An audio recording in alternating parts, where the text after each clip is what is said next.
নমস্কাৰ সকলোকে ষ্টুডিঅ'ৰ মজত মই পলি আৰু এই মুহূৰ্তত লৈ আছো এটা গুৰুত্বপূৰ্ণ খবৰ আপুনি মাত্ৰ এটা মেছেজ দিয়ক আৰু লগে লগে আৰক্ষী আৰম্ভ কৰিব একচন মেছেজত আপুনি আৰক্ষীক দিব পাৰিব এতিয়াৰে পৰা অভিযোগ এতিয়া সেভ কৰি লওক এই নাম্বাৰটো আৰু বৰ্তমান নাম্বাৰটো মুকলি কৰিছে আৰু নাম্বাৰটো হৈছে 6026900651 আৰু নাম্বাৰটো মুকলি কৰিছে এই মুহূৰ্তত এই নাম্বাৰটো অতিকৈ গুৰুত্বপূৰ্ণ আৰু এই নাম্বাৰটোতে আপুনি এতিয়াৰে পৰা আৰক্ষীক যিকোনো গোচৰৰ অভিযোগ দিব পাৰিব আৰু নাম্বাৰটো এতিয়াই সেভ কৰক পুনৰবাৰ কৈছো 6026900651 আৰু এই নম্বৰত মেছেজ কৰি উজৰ আপত্তি দৰ্শাব পাৰিব এতিয়া আপুনি আৰু সকলো মেছেজ পঢ়ি চাব স্বয়ং মহানগৰ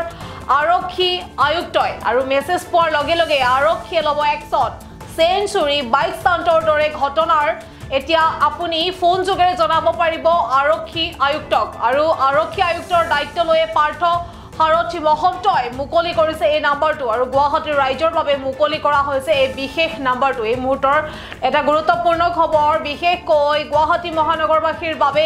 এই খবৰটো অতিকৈ গুৰুত্বপূৰ্ণ কিয়নো এতিয়াৰে পৰা গুৱাহাটীবাসীয়ে এটা মেছেজ কৰিয়ে আপুনি গোচৰ দিব পাৰিব আৰক্ষীক যিকোনো গোচৰ আপুনি আৰক্ষীক দিব পাৰিব এতিয়াৰে পৰা এটা মেছেজ কৰিয়ে আৰু আপোনাৰ গোচৰ পোৱাৰ পাছতে লগে লগে আৰক্ষী আৰম্ভ কৰিব একচন মেছেজত আপুনি আৰক্ষীক দিব পাৰিব অভিযোগ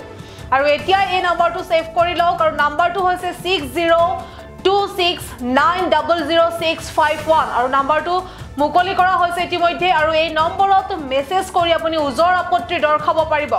সকলো মেছেজ পঢ়ি চাব এতিয়াৰে পৰা স্বয়ং মহানগৰ আৰক্ষী আয়ুক্তই আৰু মেছেজ পোৱাৰ লগে লগে আৰক্ষীয়ে ল'ব একচন চেঞ্চুৰী বাইক ষ্টাণ্টৰ দৰে অথবা বিভিন্ন ঘটনাৰ এতিয়া অভিযোগ আপুনি এই ফোন নাম্বাৰটোতে দিব পাৰিব লগে লগে আপোনাৰ আৰক্ষী আয়ুক্তই আপোনাৰ মেছেজটো খুলি চাব আপোনাৰ অভিযোগটো পঢ়ি চাব আৰু লগে লগে আৰক্ষীয়ে একচন ল'ব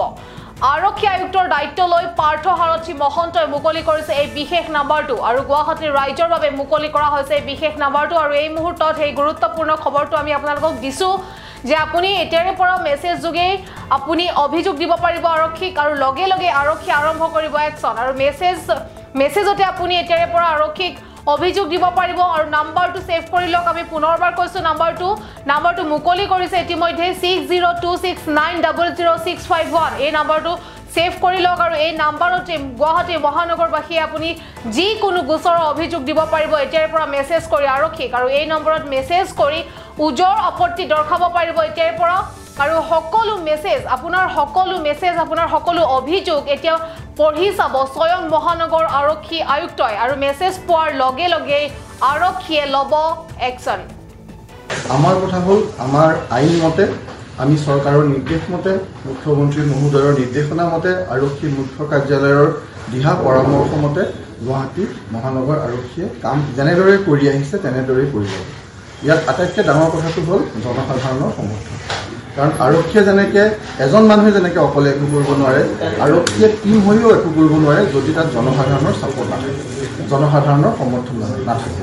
আমাৰ প্ৰধান কাম হ'ল জনসাধাৰণৰ সমৰ্থনত সকলোৰে দিহা পৰামৰ্শ লৈ অপৰাধ নিয়ন্ত্ৰণ কৰিবলৈ চেষ্টা কৰা যিটো সদায় প্ৰচেষ্টা চলাই থকা হৈছে আৰু চলি থকা যেনেকৈ আমাৰ মহানগৰ প্ৰধান সমস্যাবিলাক আপোনালোক সকলোৱে জানে চেইন স্নেচিং মোবাইল স্নেচিং বাহন চুৰি অন্যান্য চুৰি কাৰ্য এইবিলাকৰ বিৰুদ্ধে বাইক ষ্টাণ্ট বা ট্ৰেফিক ৰিলেটেড যিবিলাক সমস্যা আছে চাইবাৰ ফ্ৰড যিবিলাক আছে তাৰ ওপৰত আমি ফ'কাছ হৈ কাম কৰিম আৰু আমি যিমান পাৰোঁ সিমান ইনফৰ্মেশ্যন বেছড অপাৰেশ্যন কৰিবৰ কাৰণে ড্ৰাইভ ল'বৰ কাৰণে আমি চেষ্টা কৰিম তাৰ কাৰণে আমাৰ আৰক্ষীৰ যিটো চোৰাংচোৱা ব্যৱস্থা সেই ব্যৱস্থাটোক আমি শক্তিশালী কৰিম আৰু লগতে ৰাইজৰ পৰা স্বতঃস্ফূৰ্তভাৱে অহা খবৰৰ ওপৰত আমি যথেষ্ট গুৰুত্ব দিম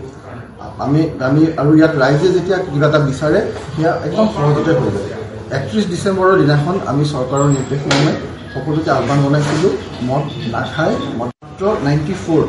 কেৱল 94টাহে ড্ৰাংক এণ্ড ড্ৰাইভিঙৰ কেছ ডিটেকশ্যন হৈছে তাৰমানে আমাৰ ৰাইজ আচলতে সজাগ আৰু সচেতন কিন্তু মাজে মাজে কেতিয়াবা মনত পেলাই দিব লাগে সোঁৱৰাই দিব লাগে সেই কামখিনি যদি আমি কৰি জনসাধাৰণৰ যদি ৰাইজৰ যদি আমি সমৰ্থন পাওঁ সহযোগিতা পাওঁ আমি ইয়াত অপৰাধ সম্পূৰ্ণৰূপে নিয়ন্ত্ৰণ কৰিব পাৰিম আৰু সেইকাৰণে আমি আজি আমি এটা মোবাইল নাম্বাৰ এটা হোৱাটছএপ নাম্বাৰো আমি আপোনালোকৰ যোগেদি আমি আজি মুকলি কৰিম। সেই নাম্বাৰটো হৈছে 00651 60269 00651। এইটো চিটি পুলিচৰ গ্ৰিভান্স নম্বৰ হ'ব। ইয়াত যিকোনো ওজৰ আপত্তি থাকিলে,